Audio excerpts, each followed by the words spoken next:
Well, that's gonna be fun. Maybe.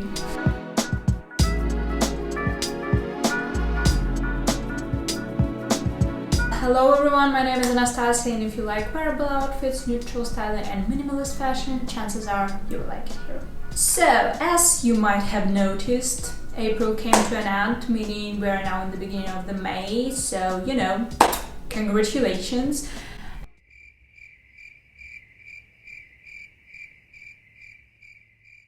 And I thought we're gonna do a bit of a recap of what has happened within the fashion industry, talk you through some stuff that happened that you might haven't noticed, but you know, I have. And for that, we're gonna be using my Telegram channel, which, by the way, if you don't know, I do have a Telegram channel, which is basically my notes on fashion industry, me exploring, well, majorly visual tropes of what's going on in fashion, how it looks, where it goes, why it goes this way. And yeah, let's get into it. Loewe dropped their like spring summer 2023 shoe campaign, because I honestly believe that beside their Paul Ibiza collection, their shoes is what makes them like the majority of the profit. Don't quote me on that. I really like the way it was filmed visually, so that's that. Moving on, Anne Hathaway became a new Versace girl, like an international ambassador. I do like it for her. I'm not sure she's all that, you know, daring as a Versace girl is expected to be, but she's kind of moving into this direction. I'm interested to see how it will turn out. Then Harper's Bazaar France has been really like serving this month, starting with this like amazing photo shoot of Jill Cortlev, who I love as a model, like in general. I think she's, you know, doing a great job. Ooh, also we have been seeing loads of Deva Castle. She has been wearing loads of Dior, and honestly she's really nailing it. And she's giving slightly different vibes from what Anya Taylor-Joy is giving in those skirts, because when Anya Taylor-Joy is giving like generally Marie Antoinette, very 18th century France vibes, she's giving more of Alice in Wonderland, so that's a nice, you know, juxtaposition for the brand. Also, Barbie Ferreira gave an interview to Vogue Brazil, and I'm not gonna talk about the interview. However, I really love those, you know, 1940s glam photo shoot style that they made. They also made some Y2K, but this kind of Hollywood diva like visual narrative really suits her a lot, so I did enjoy that. Going back to the princessy stuff, we have been seeing loads of Elle Fanning all over the covers in all of the magazines. She's also doing her, I'm not sure what movie she's starring. Unfortunately, I'm putting it somewhere on the screen because editing Anna has checked this point, and I particularly enjoyed the photo shoot she made for Harper's Bazaar UK, like also wearing loads of Dior, those Panier skirts, but also Simone Rochard, Ardem, Colin Estrada, surprisingly. On the contrary, not, you know, as much as we used to, seeing Hoyoung, I also hope I'm pronouncing it right, you know, the star of the Squid Games, and she was on the cover of JQ this month. Futuristic, but in a good way, like not in a simplified Barbarella way. Not simplified, but you know, well explored. Also not like Blade Runner.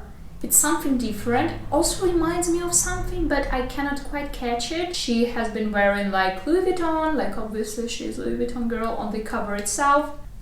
Great photo shoot. Dolce & Gabbana is coming full on back into their Sicilia summer kind of vibes with their rainbow fine jewelry collection. And you know, I am 100% here when it comes to Dolce & Gabbana going back to their 1990 roots.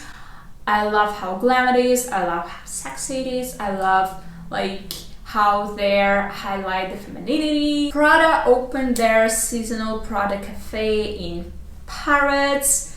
It's extremely cute. It has like those minty color walls and beautiful checkerboard print. Jacquemus Spring Summer 2023 visuals. They're so good. I generally feel like Jacquemus is very spring brand and they always do more for spring summer season. Saint Laurent Spring Summer 2023 campaign photographed by Jürgen Teller. Chef's kiss. I'm not even gonna tell you anything, it's just, this is the work of art. Also like a very underrated D style Spring Summer 2023 cover story. I mean, it's giving me Tom Sawyer in his kind of young adult years, but make it fashion. Maria Grazia Curie and Dior obviously showed their pre-fall 2023, right?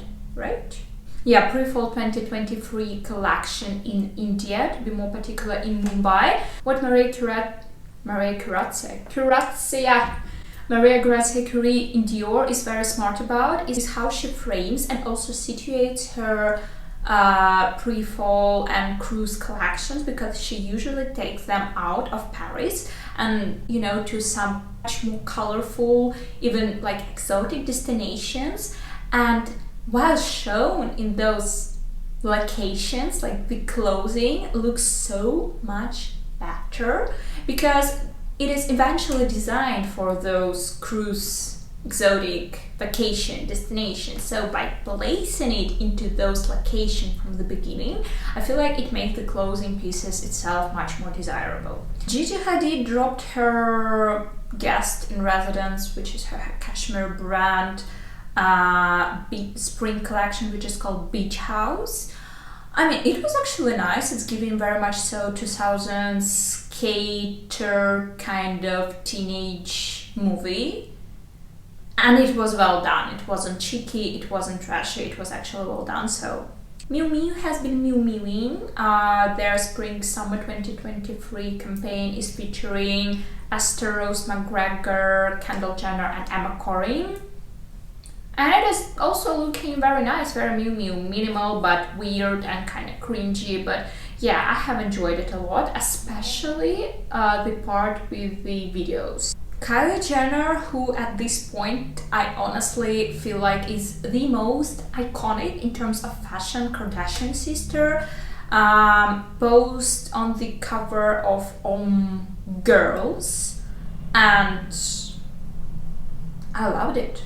I feel like she's doing great. Lyst has dropped their analytics for the first quarter of the 2023 year. So let's talk a little bit about that. Top 10 hot products of this period of time. The place 10.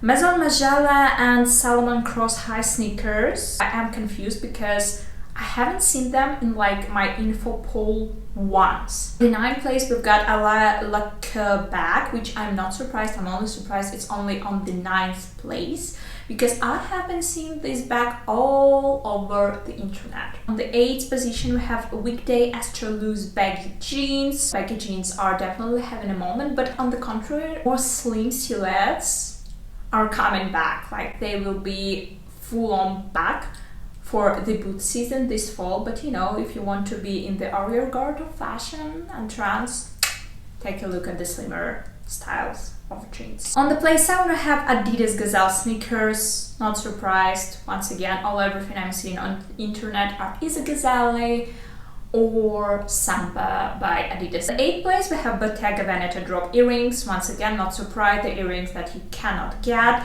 On the 9th place we have Diesel Denim maxi skirt. I don't like her, but I understand. On the place 8 we have those big red boots. Do I need to comment? I mean, cartoon trend is here, but this is it being exaggerated. If you know anything about how trends are circling, when a particular trend is reaching the point of it being like, you know, exaggerated as much that it became kind of extra and even funny, it means that it is like the highest point of the trend, and then it will be going towards, you know, its end until it comes to the next circle and so on and so forth. Life circle of these cartoon trends has been very short. Skim Sculpt bodysuit on place 3. Well deserved, if you ask me. Rick Owens Crystal sunglasses on place 2. I'm confused once again because I haven't seen a load of them. I have seen like this general shape and style, but I would personally say that off-white one seems to be a little bit more popular. However, I'm obviously mistaken. On the place 1 we have surprisingly Uniqlo round mini shoulder bag. I do not like them.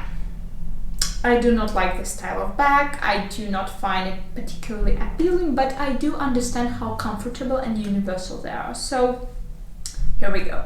Zendaya became an official Louis Vuitton ambassador and they dropped her first campaign where she's posing with their Capucine bag. It was okay. It was very safe. However, I was a little bit disappointed, first of all, because it feels like a bit plain for her. Second of all, I feel like I have seen this same campaign like already in terms of the visual narrative. And not only I have seen it already, but I have also seen it better done, which I feel like is always the worst for when it comes to the luxury houses. On the top of my head, like Michael Kors 007, like Catching 007 campaign they did, and also like Emma Stone for the same Capucine bag for the same Louis Vuitton house. So you know, that's bad. We had what I believe is already a wedding of the year, and by that I mean Sophie Richie getting married and wearing everything Chanel. She also started TikTok around her wedding. I have been watching it religiously. I did enjoy all her Chanel outfits, which is surprising, but I believe she's curating them very well.